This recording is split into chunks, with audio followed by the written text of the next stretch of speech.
السلام علیکم دوستو، آپ دیکھ رہے ہیں ہمارا چینل کٹ پیس۔ اگر آپ نے ابھی تک ہمارا چینل سبسکرائب نہیں کیا تو برائے مہربانی سے سبسکرائب کریں اور بیل کے بٹن پر کلک بھی کریں تاکہ ہماری ویڈیوز بر وقت آپ تک پہنچ سکیں۔ شکریہ۔ تو آئیے چلتے ہیں آج کے کٹ پیس کی جانب۔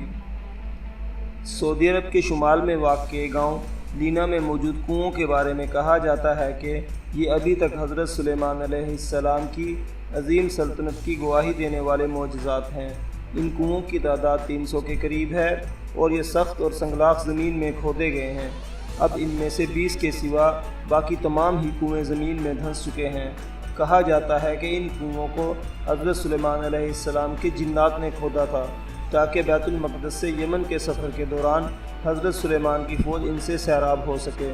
سعودی عرب کی شمالی سرحد کے نزدیک رفح سے 100 کلومیٹر جنوب میں واقع لینا گاؤں تاریخ کی اہمیت اور تصویراتی محلے وقوع رکھتا ہے۔ یہ سیر و تفریح کے متوالوں کے لیے ہمیشہ پرکشش مقام رہا ہے۔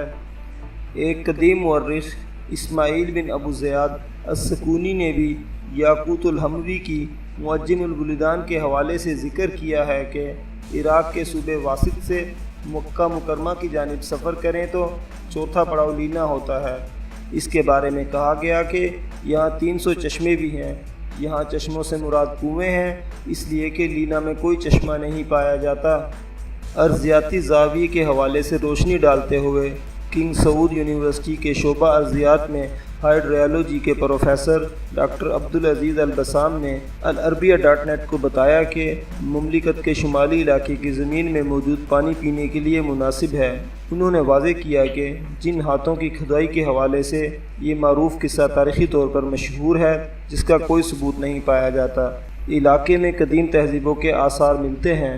ہو سکتا ہے ان لوگوں نے یہ کنویں کھودے ہوں، جیسا کہ میدان ساحلے میں بھی ہمیں چٹانوں کے اندر گھر اور احرام نظر آتے ہیں۔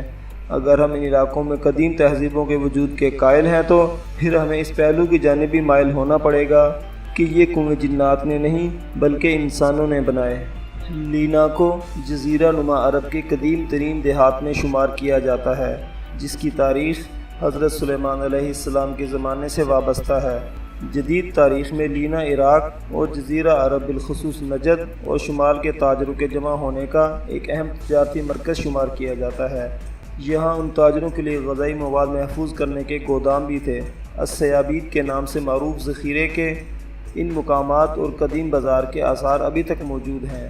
لینا کا دورہ کرنے والے اب بھی مٹی سے بنی ان دکانوں اور بازار کے بہت سے ستونوں پر کھجور کے پتوں سے بنی سایہ دار چھتریوں کی باقیات دیکھ سکتے ہیں۔ ان کے علاوہ عمارت کا قدیم محل جس کی اثر نو تزئین کی جا رہی ہے، اس کے علاوہ قدیم بازار، قدیم مسجد اور دیگر متعلقہ تاریخی مقامات کو بہتر حالت میں لانے کے منصوبہ پر کام ہو رہا ہے۔ ڈاکٹر البسام کے مطابق کئی دہائیوں قبل عراق کے تاجر اور بیوپاری مختلف اشیاء لے کر لینا کے بازار آتے تھے، جن میں آٹا، چاول، کھجور کے علاوہ کپڑے اور برتن بھی ہوتے تھے۔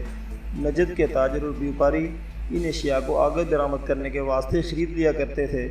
اس بازار نے علاقے کی ترقی میں اہم کردار ادا کیا۔ اس دوران پتھروں کے کمروں میں غذائی مواد ذخیرہ کیا جاتا تھا۔ لینا میں تاریخی محل بھی واقع ہے جو مملکت سعودی عرب کے قیام کے بعد شاہ عبدالعزیز کے حکم پر 1354 ہجری میں بنایا گیا۔ ماضی میں یہ محل علاقے میں عمارت کا صدر دفتر تھا۔ محل کے اندر بعض آثاریاتی تحریریں بھی موجود ہیں جو اس کی تاریخ اور تعمیر کے سن کے بارے میں بتاتی ہیں۔ یہ مکمل طور پر مٹی اور پتھروں کا بنا ہوا ہے۔ اس کی بیرونی دیوار پر دائرے کی شکل کے 4 برج ہیں اور پہرے داری اور نگرانی کے واسطے استعمال ہوتے تھے۔ بیرونی دیوار کے درمیان لکڑی کا ایک بڑا دروازہ نصب ہے جو محل کی جنوبی سمت کھلتا ہے۔ محل کے اندر علاقے کے امیر اور ان کے اہل خانہ کے رہنے کے واسطے متعدد کمرے موجود ہیں۔ ان کے علاوہ مہمان خانہ اور عمومی استقبال کی جگہ بھی موجود ہے۔ محل میں ایک جامع مسجد اور پانی کا کنواں بھی ہے، جبکہ امیر کے گھوڑے کے لیے ایک خصوصی جگہ بنائی گئی ہے۔ دوستو، ہمیں امید ہے آپ کو ہماری یہ ویڈیو پسند آئی ہوگی۔ برائے مہربانی ہمارے چینل کو سبسکرائب کریں اور بیل کے بٹن پر کلک بھی کریں اور اپنی آراء سے بھی نوازیں۔ شکریہ۔